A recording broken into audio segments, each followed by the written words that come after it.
Hey everybody, Eric Anthony here, and I have something special for you today. This is part of a conversation that I had with Sean Lardo from OIT VoIP. We were at Xchange 2021 and we were just decided we would talk on camera and just talk about our experiences in the channel, a little bit about Ignite, a little bit about OIT VoIP, and it kind of got long. So I decided to split it up into 3 sections. This is the first of 3. I hope you enjoy it, and don't forget to stay till the end and watch the outtakes. There's a couple of interesting ones.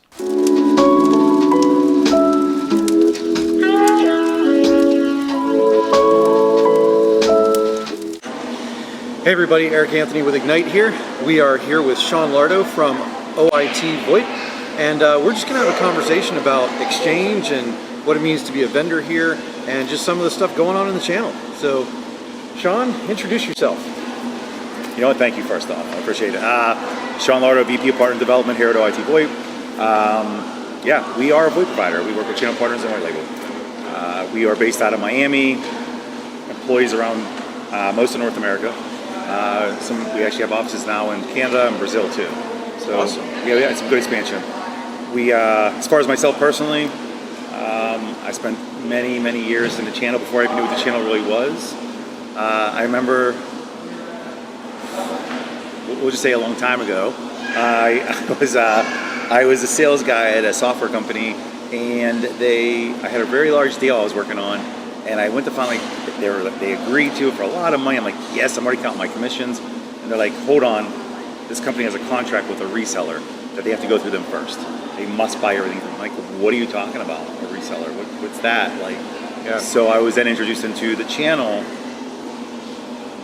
by default and lost on my end, and found out that my commission was a lot less because of that. That's okay, but then I learned that's where I kind of learned about the channel programs. I learned that if you work with partners, you can multiply your sales force if done right. Yep, absolutely. So I started managing it. Once I learned what that was, I started to realize that the importance was to stop worrying about me prospecting end users and direct, and take advantage of my now.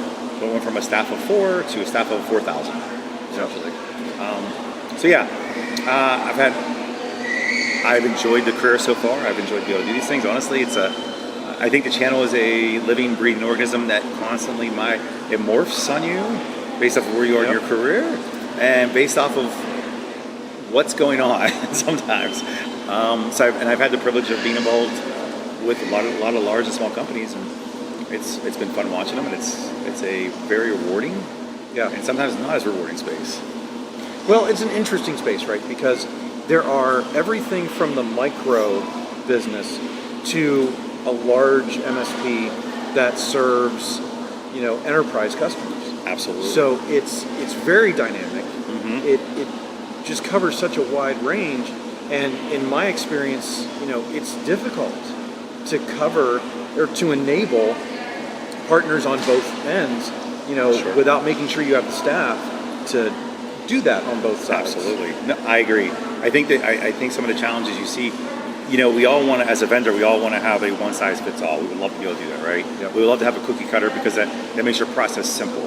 The reality is, it's not that, right? Because it's really based off, now we know that there's probably a 70% similarity of needs, right? We know that our partners need a quality product, a good partner that can support them. Yep. They need to understand what it is that they're doing with it, how it applies to their stack. We know that education is required. We know all that's supposed to happen, right? The nuances is where people really struggle. And those nuances are places like, how do you really support them the right way? Because if they're a highly transactional business, they're going to need you a lot more because they have a lot more customers. Or is there more hand-holding involved? Or are they a one-man shop that has zero time to learn anything? Yep. Either way, it's that way. Also, it's based off their systems. Yeah, and we have that, where we have some MSPs who are highly transactional. Absolutely. And then some MSPs who are very consultative. Absolutely. And it's really, it's an interesting, but I love this space.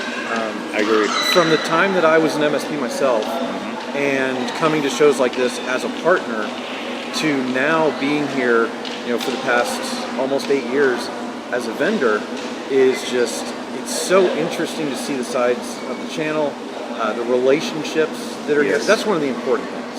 Yep. The important thing, I think, in this channel is just the strength of the relationships. Vendors, partners, vendors, and vendors, it's amazing to me. I tell you, I mean, like, I love the MSP space. I was never personally an MSP, but I've worked with MSPs for 10, 15 years now, in one form or fashion. And it's funny because most of them are my friends. I didn't have Discord until I worked with MSPs. I learned how to communicate. And that's the other thing, is that the relationship part that you said is so dead on. You have to have a relationship with them because you have to have a genuine care for their success.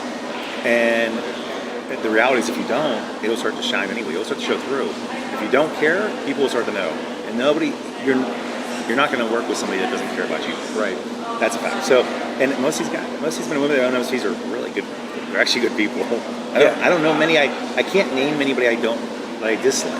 Right. And I've been around a while, and I can. I mean, there's a lot of personalities. There's a lot of personalities. Yes. But we love you all. We love you all. We really do. We do. We love you all you. Alrighty, everybody. Thanks for watching. Hopefully you enjoyed this. Sean and I really enjoyed doing the entire set of videos, so please make sure you like, subscribe, and ring that bell so you get notified when I post the other videos in this series. And by the way, stay tuned for those outtakes. Bring it in. Oh, don't you do it.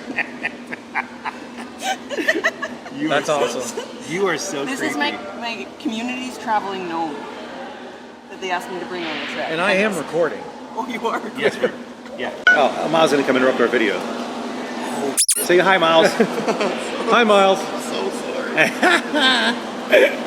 But I'm glad you threw signs as you did it. I love that she's taking it. We do. We love you all you. I had a bad word that I was thinking at that point.